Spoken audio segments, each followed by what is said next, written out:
Hello everyone, welcome to my Gyan TV channel. आज का मेरा वीडियो एक मोटिवेशनल वीडियो है जो मेरे खुद के लाइफ एक्सपीरियंस के साथ मैंने शेयर किया है।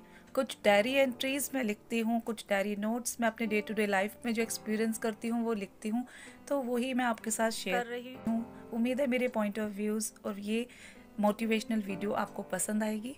मैं हमेशा एक ही बात मानती हूँ कि खुद के लिए खुद से बड़ा मोटिवेटर और कोई नहीं हो सकता। आज मैं बात करूँगी उन लोगों से डील करने की जो आपको इंसल्ट करते हैं, क्योंकि ऐसे सिचुएशन को हम सब ने कभी ना कभी फेस ज़रूर किया होता है जब अननेसेसरी किसी न किसी ने हमें इंसल्ट किया ही होगा। और कई बार एक्शन के रिएक्शन में हम भी वही चीज़ें कर बैठते हैं और ना चाहते हुए भी चीज़ें बैड से वर्स्ट हो जाती हैं। इन किसी भी चीज़ का रिजल्ट तभी निकलता है जब हम एक्चुअल प्रॉब्लम को अंडरस्टैंड करते हैं।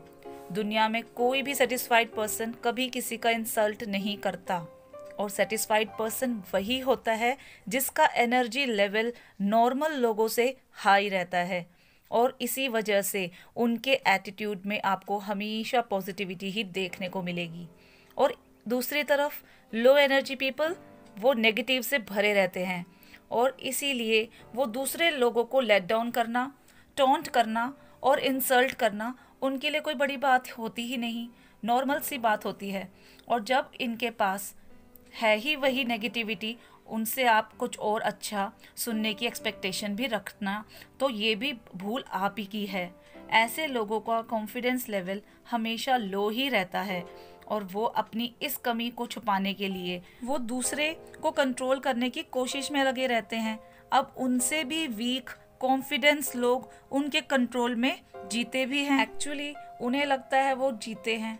एनीवे, अब दूसरों को कंट्रोल करने की उनकी हैबिट उन पे इस तरह हावी हो जाती है कि वो अपने पार्टनर से लेकर अपने बच्चे, खुद से बड़े और अपने आसपास के सब लोगों को इंसल्ट करके खुद को इंटेलिजेंट दिखाने की उनकी कोशिश हमेशा चालू रहती है। और उससे भी दुख की बात यह है कि ये सब करते हुए उन्हें रियलाइज भी नहीं होता कि वो कितने गलत कर रहे हैं, क्योंकि अंडरस्टैंडिंग लेवल उतना है ही नहीं कि वो चीज़ों को उतना अंडरस्टैंड कर सकें, क्योंकि इनसिक्योरिटी और जेलसी जैसी चीज़ों के साथ अंडरस्टैंडिंग कभी रहना पसंद ही नहीं करेगी।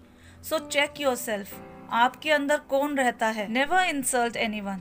खुद का माइंडसेट ऐसा रखें कि सामने वाला कुछ गलत कर भी रहा हो तो उसे समझाने के लिए आप खूबसूरत वर्ड्स का चूज करें, नहीं तो आपकी गिनती भी उन लोगों में शामिल हो जाएगी जो एनर्जी को सक करने का काम करते हैं। देन धीरे धीरे आपको रियलाइज होगा कि लोग आपके पास रहना भी पसंद नहीं कर रहे हैं, क्योंकि लोग उन्हीं के पास रहना पसंद करते हैं जिनकी पॉजिटिविटी उनके फेस की स्माइल से दिखती है। और ऐसे लोग जहाँ भी रहते हैं उनका आसपास का समा और उनका एनवायरनमेंट एकदम खुशनुमा ही रहता है। लेकिन जो लोग आपका इंसल्ट करते हैं उनके साथ उन्हीं की भाषा में डील करने से हम भी उन्हीं के लेवल तक गिर जाते हैं। हम इंसल्टेड फील करते हैं क्योंकि उनके वर्ड्स काफ़ी हर्ट करते हैं। एक्चुअली वो हमारे इंसल्ट करने से ज़्यादा अपनी सोच दिखाते हैं। इस चीज़ को टॉलरेट करना कई बार उतना इजी भी नहीं होता जितना कहने में लगता है। मेरा एक्सपीरियंस ये है कि अगर आपको कोई एक या दो बार इंसल्ट करे तो इसे जाने दें, क्योंकि इन सब बातों को छोड़कर आगे बढ़ने वाले ही रिश्तों की वैल्यू समझते हैं।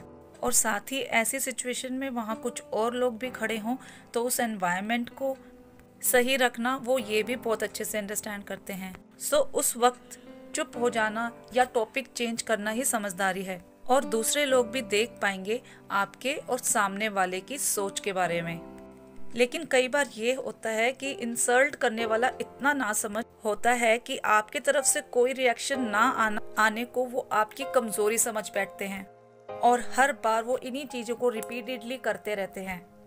तो ऐसी सिचुएशन में आपके पास दो ही रास्ते हैं। एक, आप उनसे इतनी दूरी बना के रखें कि आप उनके कांटेक्ट तक रह ही ना पाएं। इट्स लाइक फिजिकली और मेंटली उनसे दूर हो जाना। बट हर पर्सन के साथ ये फॉर्मूला काम नहीं करेगा, क्योंकि कई बार कुछ रिलेशन ऐसे हो जाते हैं कि वो टॉक्सिक होने के बाद भी छोड़े नहीं जा सकते। क्योंकि रिश्तों को ब्रेक करना बिल्कुल भी मुश्किल नहीं है, लेकिन दोबारा उन्हें जोड़ना इम्पॉसिबल हो जाता है। तो ऐसे लोगों के साथ फॉर्मूला नंबर 2 काम आ सकता है। तो कभी भी कोई आपका इंसल्ट करे तो उन्हें इंस्टेंट रिप्लाई ना करें, क्योंकि बहुत पॉसिबिलिटी है कि आपका इंस्टेंट रिप्लाई उतना इफेक्टिव ना लगे।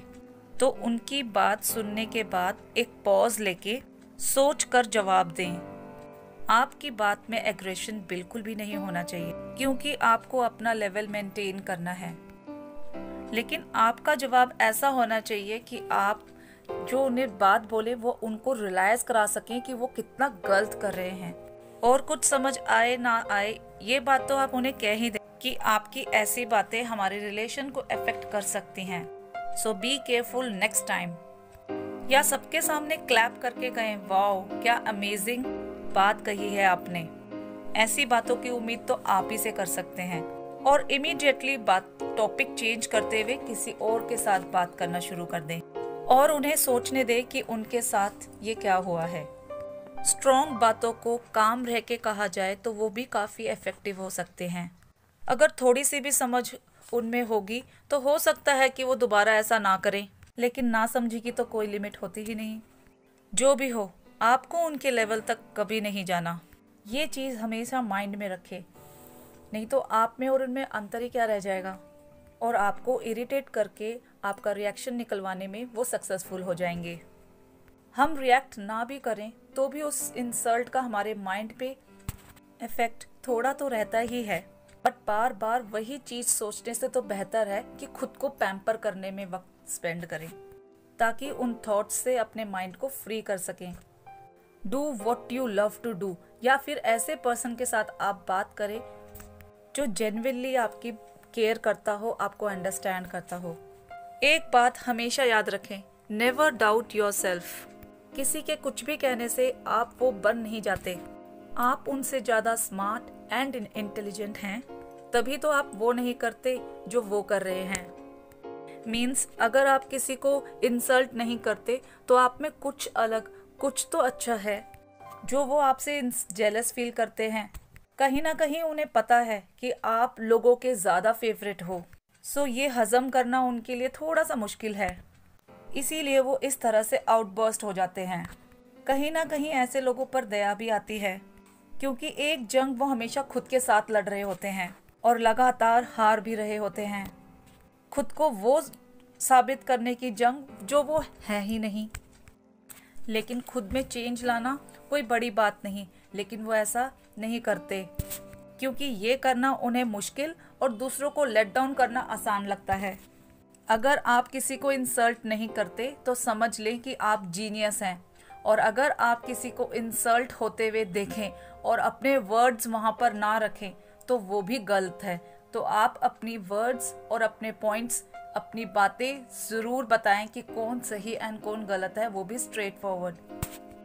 और अगर आप किसी की इंसल्ट करते हैं तो प्लीज़ थिंक अबाउट इट, क्योंकि दूसरों को चेंज करने में शायद पूरी उम्र लग जाए, लेकिन खुद का थॉट को चेंज करने के लिए एक लाइट के स्विच को ऑन करने जितना टाइम लगता है। अपने आप को चेंज करना है, ऐसे थॉट लाने के लिए कुछ सेकंड्स की ही ज़रूरत होती है, और उसके बाद डेली प्रैक्टिस, और धीरे धीरे आप फील करेंगे कि आपने खुद को कंट्रोल करना सीख लिया है।